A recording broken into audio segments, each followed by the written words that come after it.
Hello and welcome. Can it be it's another Wednesday? Can it be it has been 5 months? This is amazing. Every Wednesday at 1 o'clock Eastern Time or 7 o'clock in Europe, I'm talking to you, coming to your home. I started this venture when all of a sudden on March 11, everybody was, or most of the people were working from home. How is it to work from home? Now people are still working from home, and I hear that some people only go back to work a few days, many days, 3 days, 2 days, or even they don't have to go back.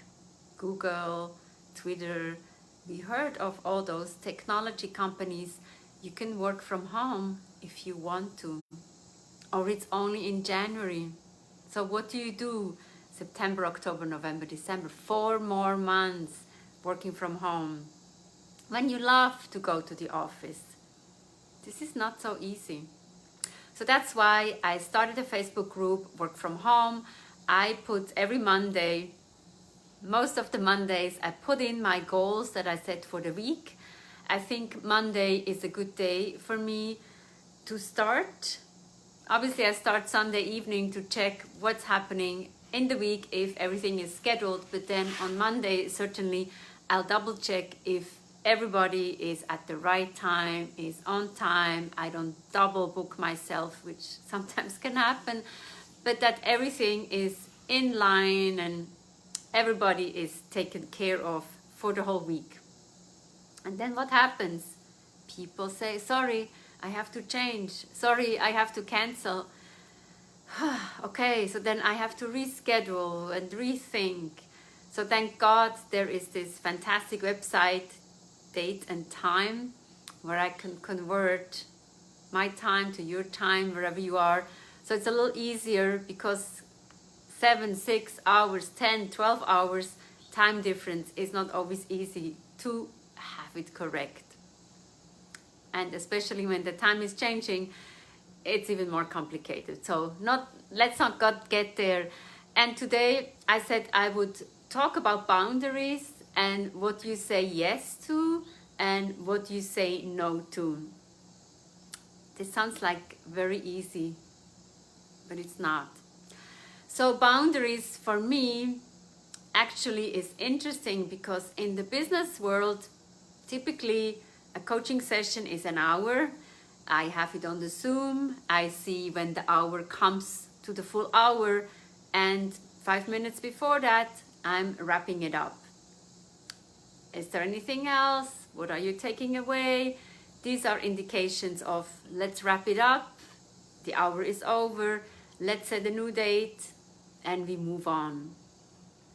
But sometimes at that very moment is when the very best things are coming out. Can I ask you a question? I have something on my mind. There's something that bugs me. What do I do then if I have a next client waiting? Sometimes I have to say, sorry, I have to run to the next meeting. Running, maybe not so much running, but I have my next meeting and I feel bad because that's really that moment when the gold nugget is coming out and when the client needs the most help, probably. So what I've been trying to do is have the next client half an hour later. So there is like this space in between. That's also for myself a little bit. But also if a session goes over, I can have that luxury to accommodate and to give a little bit more when that person needs it. So these are the boundaries that I'm trying to set.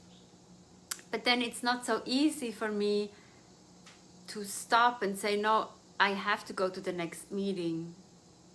And then what do I do for me personally? Meetings go over, people talk, and you can't say to family or close friends, hey, I gotta go. Well, if I have a meeting, I certainly say, I have to go. There is another meeting, another client waiting for me. But if it's on a weekend, sometimes you just have to listen. Okay, anything else? Yeah, okay. and then you have to set your boundaries. These days with caller ID, you can see who's calling you, so we don't always have to pick up the phone. Is that the right thing to do? Maybe yes, maybe no. So you are actually the driver of your own life. I always say you're the CEO of your own life, you're the driver of your own life, and you can decide if you want to pick up that phone call or not. So what you say yes and what you say no to. So now it gets simpler, we think. So you see somebody's calling you and you're like, I don't really feel like talking. And then you don't pick up that phone. And maybe sometimes that person sends you a text like, hey, I wanted to talk to you, something happened. You're like, I should have picked up that phone. So it's a hard decision. But what I mean with like what you say yes or what you say no to is use the joy principle. And what is that? So if it brings joy to you, you can say yes. So if even in business, if they say, we have a new project and we need your involvement, sometimes you cannot say no. You say, okay, I'm happy to do this. Let me learn more. Let me see more. What is my involvement? But then on the other hand, if you see that the time investment is way beyond what you can offer, I think it's all right to say, I'm happy to help you out, but I only have so much time to provide to you. Would that fit? I think if you ask the right question, or if you have the right positive attitude and approach to the situation, other people will understand and say, oh yeah, I didn't know you were working on X, Y, and Z, and you don't really have the time to donate to us on that project, because that project also needs to be successful and on time. But on the personal front, I think it's harder to say yes or no. When you get an invitation, I heard of somebody get a wedding invitation, they're like, well, with the COVID situation, we didn't really want to go, but it's family, we might have to go. Why not say, no, I don't feel so comfortable, and maybe they have a Zoom meeting. They always have pictures in a wedding, so you can follow along with the pictures on that happy day of the couple. So maybe that's the way to go on to say no. And also another tip is just say yes much slower. Say no much slower. Yes, I'm happy to contribute. So you gain some time. No. And don't give an indication or an excuse. No, I'm sorry. How many times, and I included, I say, no, I'm sorry, this does not work. What about just say no? It feels very empowering just to say no and not give any explanation. People might hesitate to ask why. And we know why is not the best question. So then why don't you have the time to help us? Why is something else more important than whatever is ahead of us? That's probably the easiest, just say no. The joy principle. So, but then when we look at opportunities, I invite you to say yes. Say yes before you know everything. We know that women in general, they only say yes if they feel they have 25%, like, no, this is wrong, sorry. Men say yes when they have 75% that whatever the project, the job requires, they say yes. And women feel like, well, I need to learn more. I cannot say yes because I only have 25% of what is required.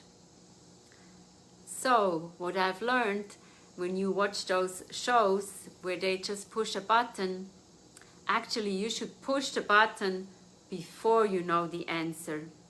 Then the adrenaline comes and you're like, I will find an answer. How about you work on a project and you don't know the outcome? I think this is pretty exciting. this is pretty exciting. So yeah, say yes. I would say yes to many opportunities. Say yes rather than to say no, because the opportunity might not come back anymore. If you say, I'll wait for next time, there might never be a next time. I remember when many years ago, there was the opportunity for me to move to New York with the airline. I said yes, without even thinking. And then a few of my friends says, what if you don't like it? And I was like, what? What if I don't like it? Well, then I said, if I don't like it, I can always come back. I said yes without thinking too much. The opportunity was there. I was able to work on Fifth Avenue in New York City, in the Big Apple. This was exciting for me. This was a step up in my career. I felt empowered. I felt like the whole world was ahead of me. And it was. Don't get me wrong. It was the right decision. And in hindsight, if I look back and if I had questioned everything, how much money will I make? What about the insurance situation? What about the pension situation? If I had assessed all those little details, I might have said, no, it's better to stay. I can stay here. It's fine. I'm in my comfort zone. But I said yes, and I wanted to go. And I didn't know what would expect me on the other side or what would be there for me on the other side in New York. And I had many great opportunities. Running in Central Park, many of you know that, my real passion. I became a running coach. I would have never imagined to become a running coach. I met super fantastic people because I was a running coach. I was able to finish my education, got my bachelor's, my master's in New York. These were all things that came because I took a risk. And a lot of people say, you were lucky. I think it is about taking a risk and saying yes to the opportunities. So whenever there is an opportunity, please say yes. And even if you don't know what's happening, you can say, yeah, let's have a look. You can always say no later on, right? So I think there were also things in New York when I said, no, this is not working for me. But I explored everything and anything. I learned the good, the bad, and the ugly in New York, I would say. I lived through September 11. I lived through Sandy. I lived also now through COVID. So many things are happening that you just have to, I call it like stand up, lean in. And Sheryl Sandberg really says it nicely. What would you do if you were not afraid? Was I afraid to go to New York? Oh yes, I didn't know what to expect. But I have to say, obviously working for the airline, I had a lot of friends working for the airline and many, many, many friends came to visit me. So it was a real fun time. I also have to admit, a real fun time. We were out all the time. We were, I just know, having fun. But there was also the work, and the work was really interesting. I met people from around the world. Obviously, the United Nations is in New York, so people from the United Nations were our clients. I just learned so much. And I remember one incident. There was this gentleman coming in, and he was just talking to us, sitting back, relaxing, talking as if he was a friend of ours for the last 10 years.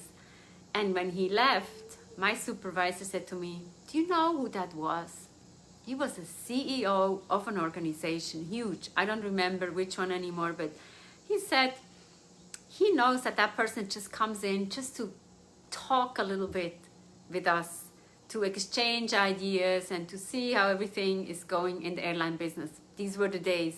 I always say I was working for the airline when it was fun. Now with COVID, not so much anymore.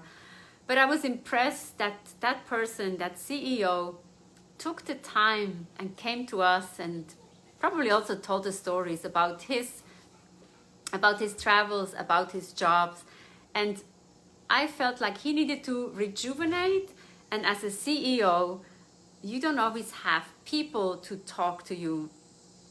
You have like all your C-suite people, your CFO, your CMO, all those high-level people with you, and you might not always have something in common to talk to them, or you're not allowed to talk to them. Meanwhile, when he came to us in the airline, it was just fun. So I think that's also the joy principle that I will say, like, surround yourself with good people, and good people I mean like fun people, where you can rejuvenate, recharge your batteries, and learn something. So one saying is, if you are the most interesting person in the room, the cleverest person in the room, you should leave. How about that, right? So don't follow the crowd. If you follow the crowd, you only find the exit. That's another thing. So what would you do if you were not afraid? Please say yes. Say yes to opportunities that are coming your way. Even in difficult times, and especially in difficult times, say yes to interesting opportunities that come your way. I took a photography class this spring, and the title of the class was actually Street Photography. Well, we couldn't go to the streets, so the professor said, why don't you take pictures for whatever you have in the house?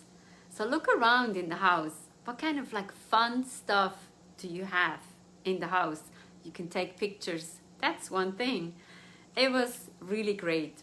And we also had a virtual photo show. So we showed our art and we invited people. Maybe some of you were part of it. It was actually a lot of fun and something totally new. So I'm in the process of writing my next book. And I think I will have virtual book launches too, because Janet, with her 2020 Uplift project, also had a virtual book launch. And I always say that, I repeat it over and over again. It was so cool because she's in the UK. I would have never been able to participate in it or even be there live. Because it was virtual, I was able to participate. She interviewed me. We had a podcast with her. So everybody knew about her venture. And the book is still available on Amazon. I will certainly have the information of the book in the comments. What else? So say yes. And then you can say no. It's okay to say no if you don't feel comfortable. If it doesn't feel safe, you better say no. You don't have to give an excuse. It's okay to say no. People need to respect you no. Maybe it's easier to ask a question where you can say yes. Is it important to you to da-da-da-da-da? Yes. So make sure you learn how to ask the right questions. Don't use the why question, and it's much easier for you. All right. And also, one more thing, silence is very good. If you don't know how to answer, why don't you take 2-3 seconds and say, yes, it's okay. No, it's not okay. So try this out. You can practice in front of the mirror. I'm very happy to provide those 20 minutes every Wednesday. If you have questions, please reach out to me. I'm also offering coaching, one-on-one or in groups. If that's something that you're interested in, bring a friend. We can do group coaching. I do mindfulness coaching. We have a 9-module program, really cool program that I think is especially good now to be introspective. What is important to you? Yes. What is really important to? Yes. Create opportunities. So that's a really nice program to open up and be more expanded versus contracted. And my passion for sure is Monday, Wednesday, we have the podcast. Today was Barry Sukal, lady from the DC area, and she works now with Women Leader. We need more women in the executive positions, in the C-suites. Listen to our conversation. And for my Swiss friends, I had Eva Hürlimann. She is the 10-time Ironman world record holder, Swiss lady, inspirational lady. The interview is in Swiss German. We had it on Sunday, and the next episode is also coming out on Sunday. So you can, while you have a coffee and a croissant, you can listen to my podcast. So this month in August, there is a little more time, even though it doesn't feel like more time. But that was one of my passion projects, my joy project. I wanted to have more podcasts so we can reach the goal of 100 podcasts by November. A lot of numbers. 100 podcasts this year, 500 blogs. The time is ticking, but it's always inspiring to interview people and reconnect with other people who I haven't spoken in a long time. And they certainly have interesting aspects of their life that we can share with the broader audience. And for my podcast, I have covered all the continents so far except Australia, but I will have an interview on Saturday. For her it's Sunday, then I have an interview with her, an interesting lady who is an emergency doctor in Australia. So then we have all the continents covered. So chime in. It's all on my website. I will have my website in the comments as well. You can find everything there. So Monday, Wednesday, and sometimes Sunday podcasts, weekly blogs on Friday, and the Facebook Live every Wednesday at 1 o'clock or 7 o'clock in Europe. So I wish you a wonderful Wednesday. Say yes, be open. Opportunities are coming to you. They don't come to you when you wait on your sofa. They're knocking at your door. Open up the door. Say yes. Okay, I'll see you next week, and all the best. Stay safe. Wear your mask where you have to. This is our task, to help others to keep safe and healthy. Goodbye, everybody. Ciao.